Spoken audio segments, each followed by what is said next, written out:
she sheltered. A Comanche boy, the next day, his mother surrounded his house with 70-plus warriors. Jack Reynolds stood at the window, rough palms pressed to the cold glass, watching dusk settle like ash over the fields. 52 winters had carved their way through him, but this one moved slower than the rest, the kind of slow that came after too much loss. The barn roof sagged under snow. The elm tree by the creek had gone hollow. So had Jack. 3 years earlier, his wife had died slow and quiet. Consumption, they'd called it, took her breath a little more each day until silence was all that was left. He buried her under that same elm where spring used to hang wildflowers, in her hair. Now it only leaned with the wind, same as him. He hadn't spoken more than a dozen words in months. The house held too many echoes. Her shawl still hung by the door. A rusted kettle sat on the stove, untouched since the night she last boiled water. He still set 2 plates, though only one was ever used. There had been a child once, too, a son, gone before his first steps. Jack never told anyone the boy's name. He just stopped building cradles and started building fences. Folks in town said, the quiet man had gone strange. Maybe he had. Grief like his didn't come with rules. It just took what it wanted and left a man half of what he was. That night, as the wind curled low against the walls and the sky folded into black, Jack heard something he didn't expect. A shuffle, a breath. A sound too soft for a predator, but too real to ignore. He stepped out with the old rifle cradled in his arms, not to shoot, just to feel something familiar. That's when he saw the boy, curled near the woodpile, wrapped in torn cloth, barefoot, shivering hard against the snow. Blood soaked one side of his shirt, and his arm was wrapped tight in something that looked like bark. His hair hung long and matted, face half hidden beneath dirt and ash. He was young, maybe 16, but he looked older in the eyes. Jack stood, still for a long while. Then, without a word, he knelt and lifted the boy into his arms. The boy didn't resist. He barely breathed, weighed less than sorrow. Inside, Jack laid him near the fire and brought out a wool blanket still holding the scent of cedar. The boy stirred, his lips moving. Soft syllables in a tongue Jack didn't know but recognized in the marrow. Comanche, maybe. It had been years since he'd seen their people out this far. Not since the cavalry cleared them like brush fire. Jack cleaned the wound with warm water, wiping away blood and dirt in quiet, steady strokes. The cut was deep but clean, knife work, done in a rush. He stitched it with the precision of a man who had done this before, long ago, when war was his trade and pain a language he spoke fluently. The boy's eyes fluttered open, watching him, through fever and fear, but he didn't pull away. Jack said nothing. Neither did the boy.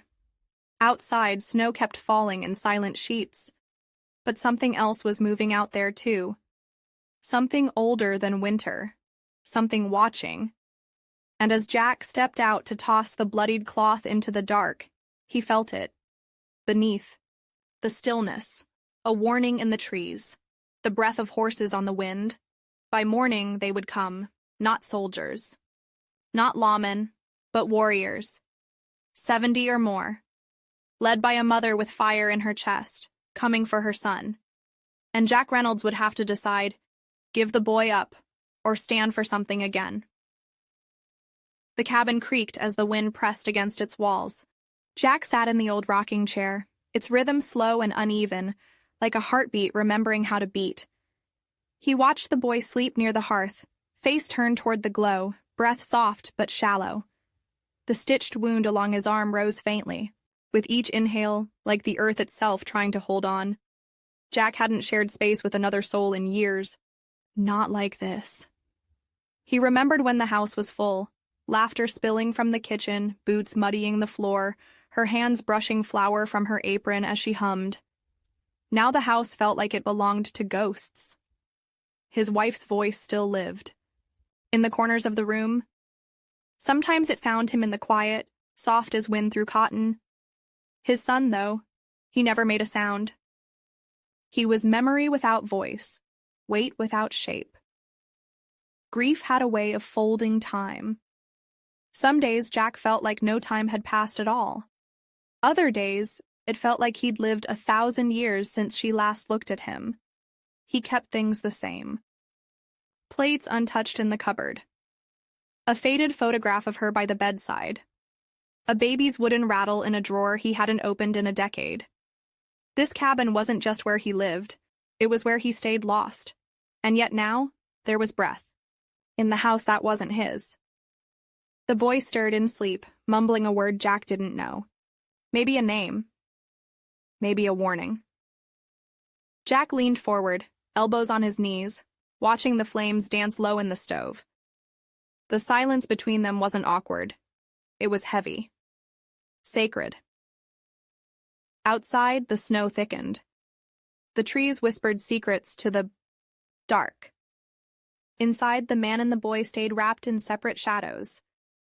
But for the first time in a long time, Jack wasn't alone in it. The sun hadn't yet cracked the horizon when Jack felt it. A stillness. The kind that came before something broke. He stepped onto the porch, boots crunching the thin layer of frost that had gathered overnight. The sky was heavy with low clouds, the kind that didn't just hold snow but tension. He scanned the tree line beyond the barn. Nothing moved. Not the crows, not the wind. But something was there. A shift in the air. The way the land held its breath. Then he saw it. A figure just beyond the far fence. Tall, wrapped in furs. Motionless. Another appeared beside them. Then another. And another. Within minutes, the tree line was laced with shapes. Dozens of them, cloaked in silence and purpose. Horses stirred behind them, hooves muffled in snow. 70. Maybe more. Jack didn't need to count. He felt their presence in his bones. It was the same feeling he'd had years ago, crouched behind dirt walls in the war, waiting for the cannon to speak. But this wasn't war. This was family. And they weren't here for him. They were here for the boy. Jack turned, heart pounding now with something colder than fear. Inside, the boy still slept. The wound on his arm wrapped tight, his breath rasping slightly in rhythm with the fire's low hiss. Jack shut the door quietly behind him. No knock had come, no voice had called out. The Comanche didn't make threats they didn't intend to keep. And they didn't send this many for nothing. This was a message, not one spoken in English. Not even one spoken aloud. It was a mother's cry, fierce and unrelenting, sent through warriors and silence and snow. Her son had vanished into the white, and she had followed the trail like a storm. They didn't yet move closer. They watched, waited, gave him the chance to decide. Would he send the boy out, bleeding, weak, into their waiting hands, or would he try and keep what wasn't his? Jack felt the weight of the choice pressing in like frostbite. He had been alone for years. A man forgotten by the world. But now, the world was on his doorstep, and it came with horses, and fire in its eyes. The boy didn't speak much, not in words Jack understood anyway. He stayed near the hearth, shoulders tense like he expected to, be dragged out at any moment. His eyes flicked to the door with every gust of wind. He was like a rabbit caught too long in the open, alert, breathing, but never resting. Jack didn't press him. He knew what fear looked like when it had nowhere to go. Instead, he went about his work, quietly, steady. He boiled more water, laid fresh bandages beside the stove, brought in another stack of wood and added a log to the fire without a word. The boy watched him. At first, like prey watches a predator, waiting for the blow. Then slowly, like a stranger, watches a man who might be something else. Maybe not. Kind. But not cruel either. The wound on his arm had stopped bleeding. Jack peeled back the wrappings gently. The boy flinched but didn't pull away. Jack noticed the scars along his ribs. Old ones, jagged, faint welts across his back that no child should carry. He didn't ask. He just cleaned the wound and stitched what he had missed. The next morning, the boy rose before dawn. Jack heard the floor creak and turned to find him outside, dragging a water bucket from the well with both hands, shivering but determined. By the third day, he helped bring in firewood.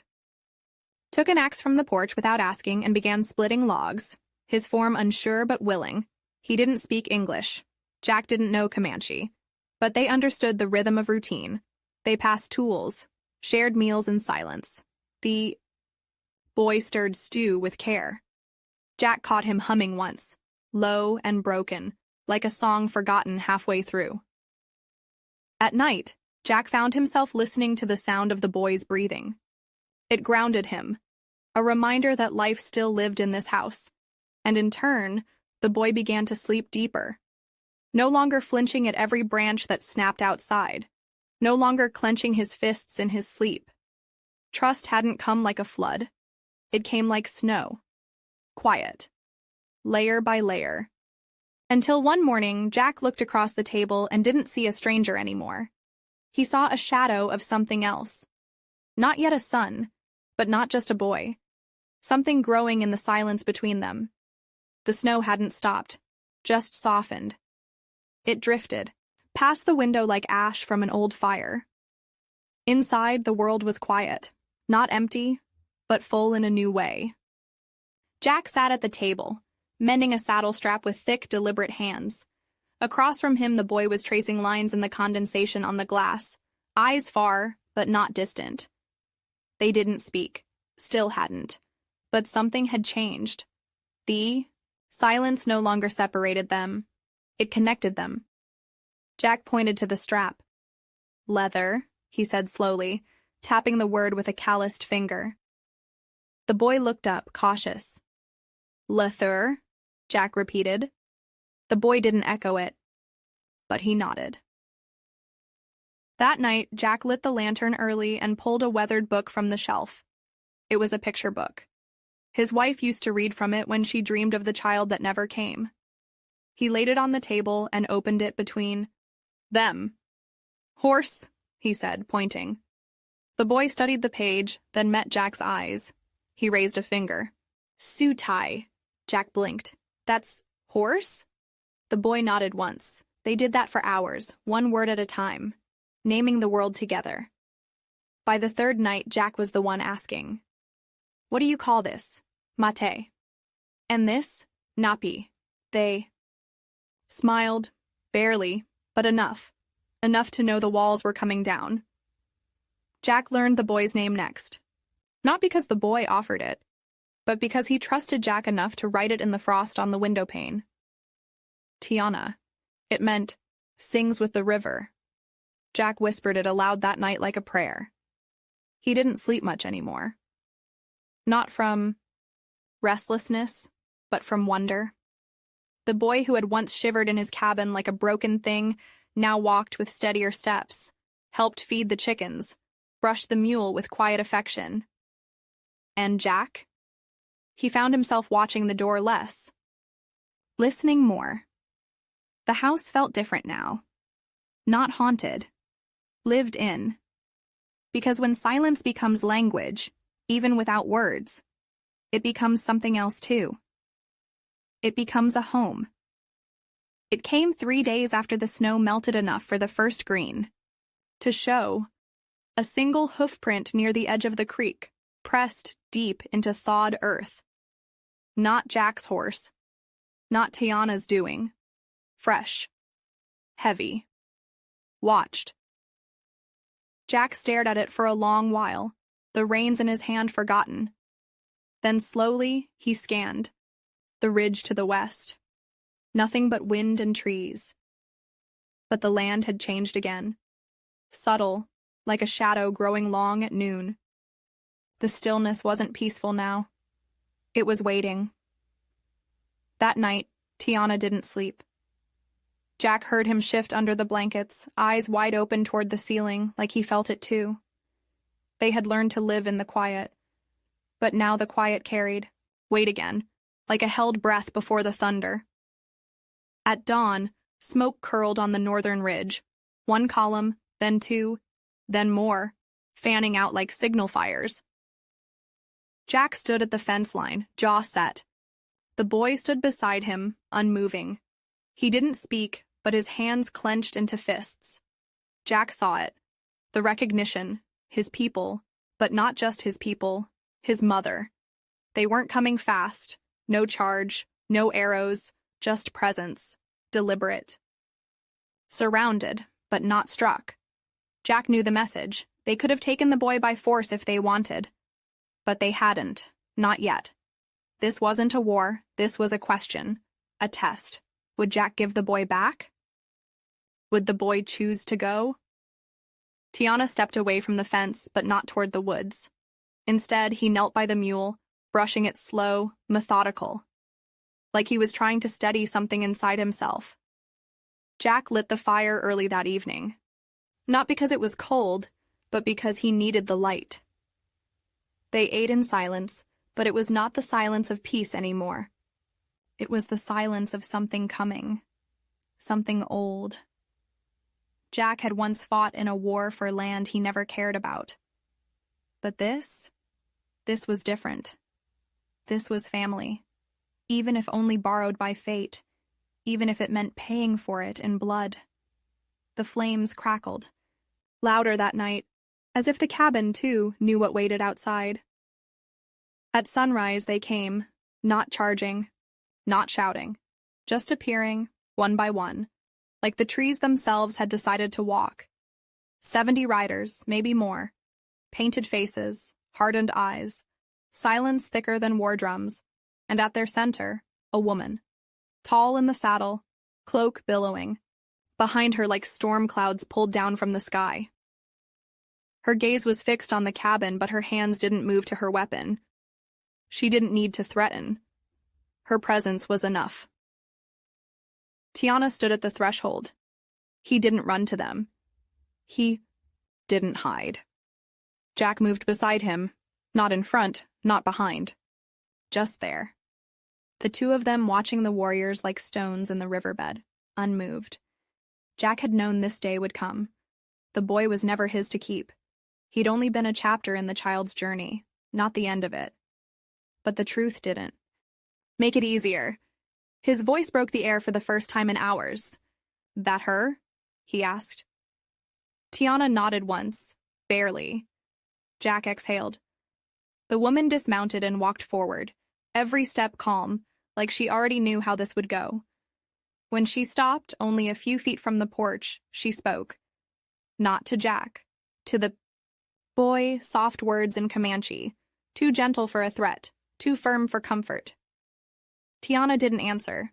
Instead, he looked up at Jack. And in that one look was everything.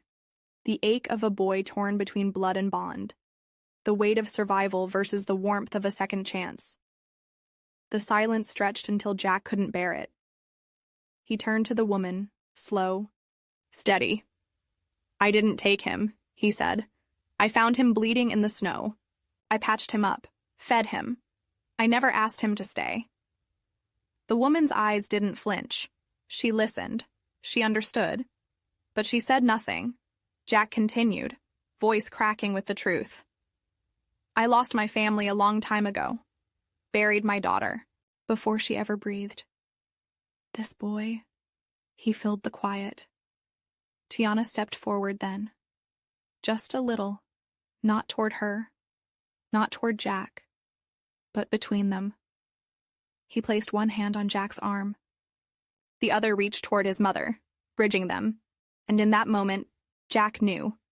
It wasn't his choice to make. It was the boy's. So Jack stepped back, not in surrender, in faith. The morning held its breath.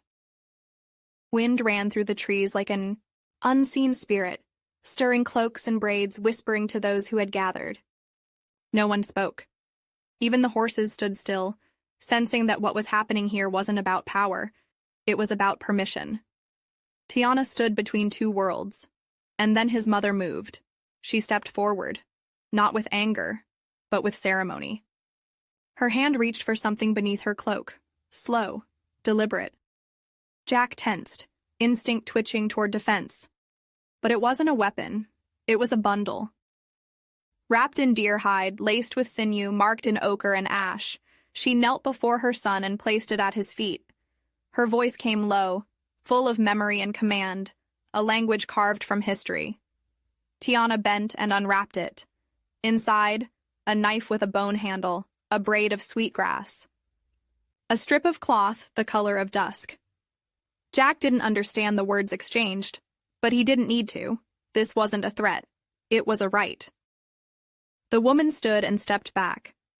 Then she turned to Jack and with a small nod acknowledged him. Not as enemy, not even as outsider, as witness. One of the older warriors stepped forward next, carrying a clay bowl filled with ash and white dust. He dipped his fingers, then pressed 3 lines across the boy's cheeks. Then, to Jack's surprise, he did the same to him. Jack flinched only slightly. The warrior's eyes met his, not warm, but not cold. Initiation, perhaps. A mark. Not of ownership, but of bond. Of shared blood. Not by lineage. By choice. Tiana took the knife and cut a small strand of his own hair, tying it into the cloth strip. Then, without hesitation, he handed it to Jack. A piece of him, given freely, not as goodbye, as a bridge. Jack closed his hand around it, chest tight. For a man who had buried too many things, here was something not to lose, but to carry. By midday, the warriors were gone, all except one. His mother remained just beyond the trees, mounted, still watching, not commanding, waiting.